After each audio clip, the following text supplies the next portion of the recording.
Hello everyone, welcome to Lecture 5, which is our writing lab. And what we're going to do in this lecture is we're going to talk about some tricks, tips, and expectations that I have when it comes to the papers that you write for this class, and also some contextual issues that can help you have the correct understanding of what I'm looking for when I'm looking at your papers and then how to approach them. So we'll start with a few contextual points, and then we'll walk through what I call Layer's laws of effective writing. And those Layer's laws are really what I'm looking for when I am reading your papers. So the first thing to keep in mind when you're writing is that writing is an act of altruism. So you are writing for the benefit of others. And in particular, your goal is to make your reader's life as easy as possible for him or her. You don't want the reader to have to do any unnecessary work. So if your reader is doing a lot of work, then you're failing at your job, all right, as a writer. You're not writing in an altruistic manner. Now, if you're writing, like, say, notes to yourself, however you want to do it, that's fine, because those are for you. But since this paper is intended for other people, this is where this obligation of altruism comes in. And this is often what makes paper writing so tricky. You need to do a lot of work so that the reader can make easy sense of what you're trying to write about. And if you don't do that work, if you don't put in that legwork, then the reader is going to struggle. And again, if they're struggling, then you've not fulfilled your obligation as a writer.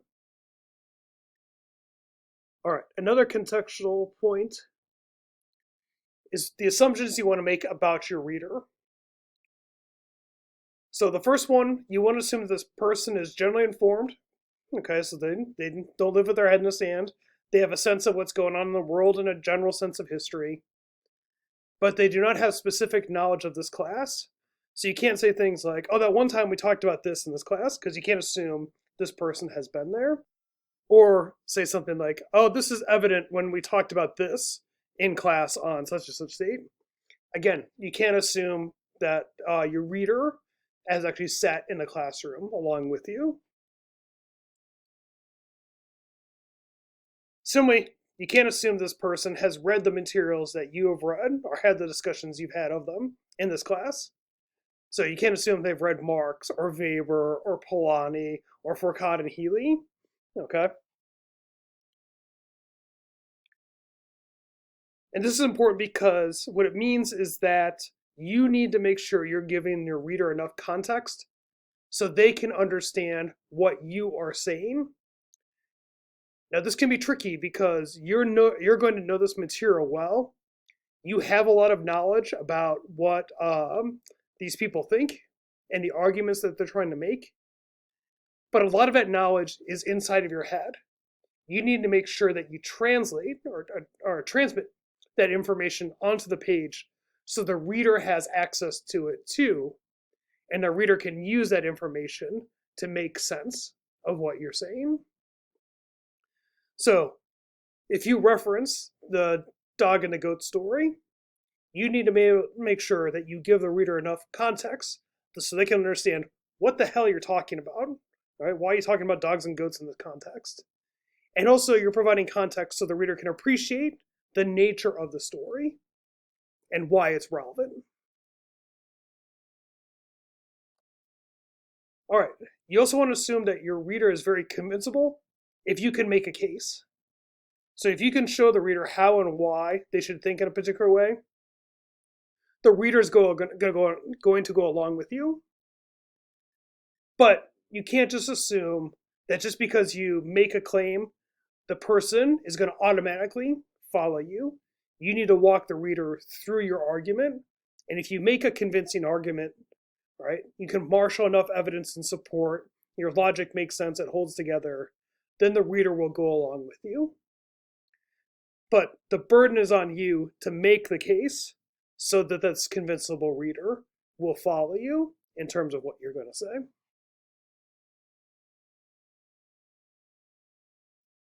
All right, those are a couple of Points of contextualization. Now we're going to jump into Layer's laws. And the first one, and this is a really important one and one that can trip students up, is that you want to start each section of your paper, which is generally a paragraph, but it may not be, it could be multiple paragraphs, but each distinct section of your paper with a headline. Headlines are really important. And what the headline is this is a statement of your main, most general, or most comprehensive point that this particular paragraph or section is going to make. Now, your headline may be a sentence, it may be 2 sentences, it may be 3 sentences, just depending on how big the section is. But right from the start, you should give the reader a really good sense of what's coming their way and why it is significant. All right.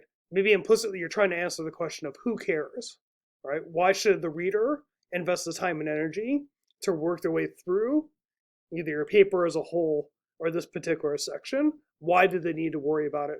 Why is what you're conveying, information you're conveying, why is that important to them? So an example of a headline and showing why it's important to start with your headline. If the main point of your paper that you're writing is to show that a drug could save millions of people, start with that, right? You need to know about drug X because it could save this million people over the course of 10 years. If that's the main takeaway, start with that point. And then everything else, you can provide context, you can explain things in more detail, but this is the main takeaway.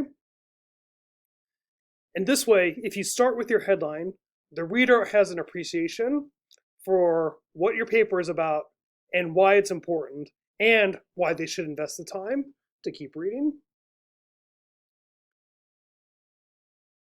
Headlines also provide context for everything else the reader is going to encounter. So if they know that the drug you're talking about in your paper could save all these lives, that can help them understand then some of the claims that you're making in your paper. Just like if you're talking about saying Smith being part of the liberal dream tradition, you want to mention that the liberal dream tradition thinks that capitalism is good and has all these benefits to it, and that should be part of your headline. So that way, when the reader is going through the specific details of Smith's theory, as you outline them, they have a sense that when Smith talks about this particular point, Smith is inclined to think this is a good thing because you've provided him that context with your headline. All right, the headline would be, the liberal dream thinks that capitalism is good and makes us behave well.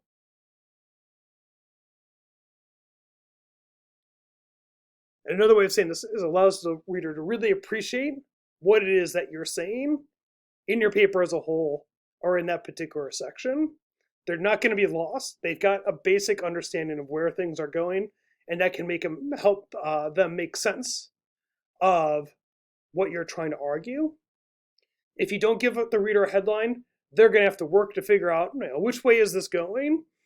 This person's talking about creativity. Is that a good thing or a bad thing? If they're doing that, they're working, then you're not fulfilling your obligation as a writer. So your headlines make reading your paper easier for the reader, and that's a good thing.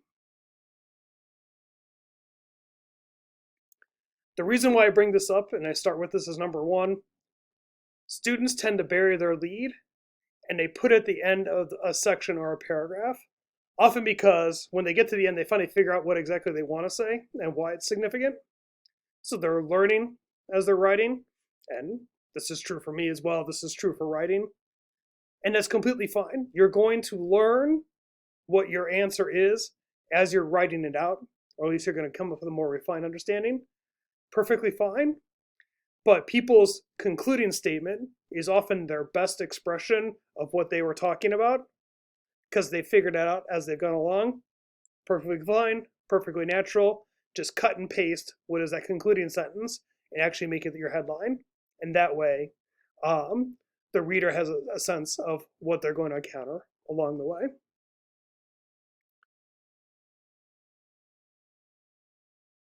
All right, here are some examples of burying the lead. So this is what not to do.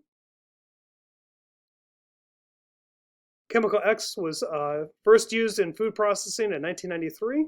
Well, that's interesting. Didn't know that. Today, chemical X is used in 65% of all processed foods. Yeah, that seems pretty prevalent. Okay, what's the big deal?